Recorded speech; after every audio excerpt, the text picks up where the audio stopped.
Hi everyone, this is part 2 of the textbook's Chapter 6, Managing Quality.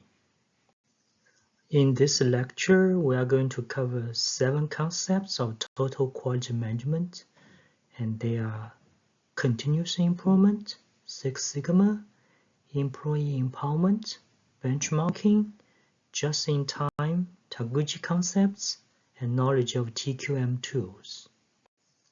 The first concept is continuous improvement, which is also called Kaizen in Japanese. It describes the ongoing process of never-ending improvement to all aspects of existing operations, such as people, equipment, supplies, materials, and procedures. The goal here is to improve quality and performance to meet or exceed customers' expectations. Schuhart's PDCA model was introduced by another pioneer in quality management, whose name is Walter Schuhart, and was later popularized by Edward Deming. PDCA stands for Plan, Do, Check, and Act. It is a 4-step cycle. The second concept is Six Sigma. It is a comprehensive system and a set of methodologies which can be used to investigate the sources of variations in the processes, and we are trying to achieve a target Six Sigma quality, which is a defect rate of no more than 3.4 parts per million opportunities. Six Sigma adopts a highly structured approach called the DMAIC. They define the project purposes and scope and outputs, then identify the required process information, and then measure the process and collect data. And the third step is to analyze the data, ensuring repeatability and reproducibility, and then improve by modifying or redesign existing processes and procedures. And the last step is to control the new process to make sure performance levels are maintained. Defects per million opportunities is a metric used to measure how well a process performs. It is a key metric in quality management and process improvement. Extensive training to all stakeholders involved is very important to the success of Six Sigma project. Top management needs to be a champion of the project. Six Sigma experts such as Black Belt are also needed to the successful implementation of the project. Just as Norman Vincent Peale once said, "Shoot for the moon, even if you miss, you will land among the stars." The object for the Six Sigma should be ambitious and bold. The third concept is employment empowerment, and 85% of the quality problems are due to materials and processes.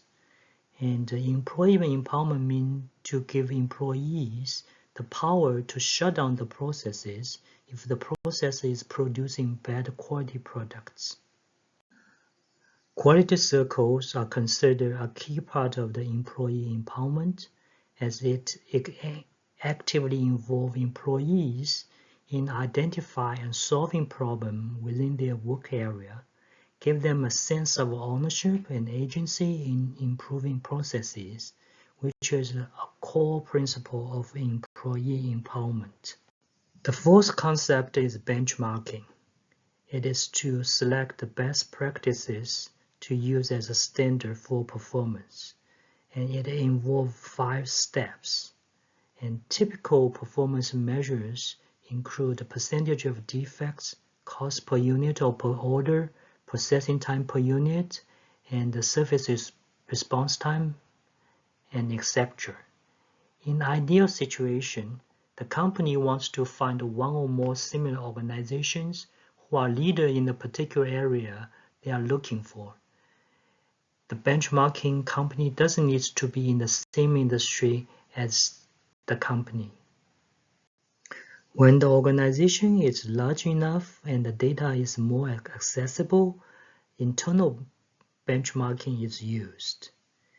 For example, Xerox not only look outward to LLB for the process improvement, but also by examining its operation in different countries, such as in Europe. They noticed that their French division sold 5 times as many color copier than other division in Europe.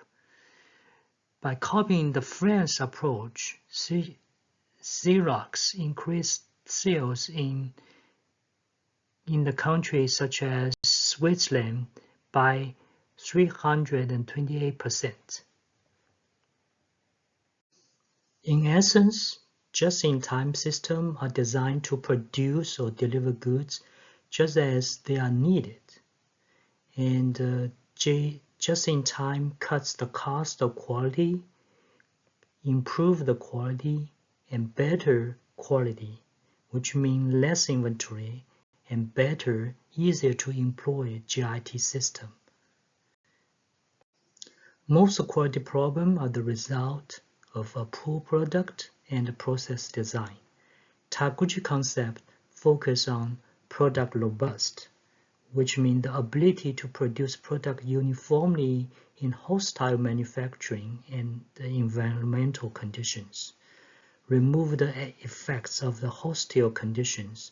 Small variation in material and process don't destroy the product quality. And they also introduce the target-oriented quality, which is a philosophy of continuous improvement to bring the product exactly on target. And the last one is the quality loss function, is one measure to estimate the cost of deviating from the target value. It is an excellent way to estimate the quality cost of different processes. There are 7 TQM tools. 3 tools are for generating ideas, 2 tools to organization the data, and 2 tools to identify problems. We are going to introduce them one by one. TQM Tool 1, Check Sheet. It is an organized method of recording data so that a pattern can be easily seen, which may aid subsequent analysis. In the example above, it records the number of defects within 8 hours for different defect type A, B, and C. The second TQM tool is Scatter Diagram. It shows the relationship between 2 variables. In this example, it shows the relationship between productivity and absenteeism. The cause and effect diagram is another tool to identify quality issues and inspection points, which is also known as Ishikawa diagram or fishbone chart. The operation manager starts with 4 categories: material, machinery equipment, manpower, and method. There are 4 causes, and it is a good starting point for the initial analysis. Joseph Juran popularized Pareto work when he suggested that 80% of the firm's problems are a result of only 20% causes. Pareto analysis indicates which problem may yield the greatest payoff. Flowchart presents a process or system using annotated boxes and interconnected lines. They are simple but a great tool to explain a process. In this example, we have the MI flowchart tell us the process, how the MI process is look like. Histogram show the range of values of a measurement and the frequency with which each value occurred. It is a distribution showing the frequency of occurrences of a variable. Statistical process control chart is using statistics and control chart to tell when to take corrective actions, drive process improvement. There are 4 key steps involved. First is to measure the process, and second, when a change is indicated, find assignable course. And after that, eliminate or incorporate the course. And the last step is to restart or revise the process.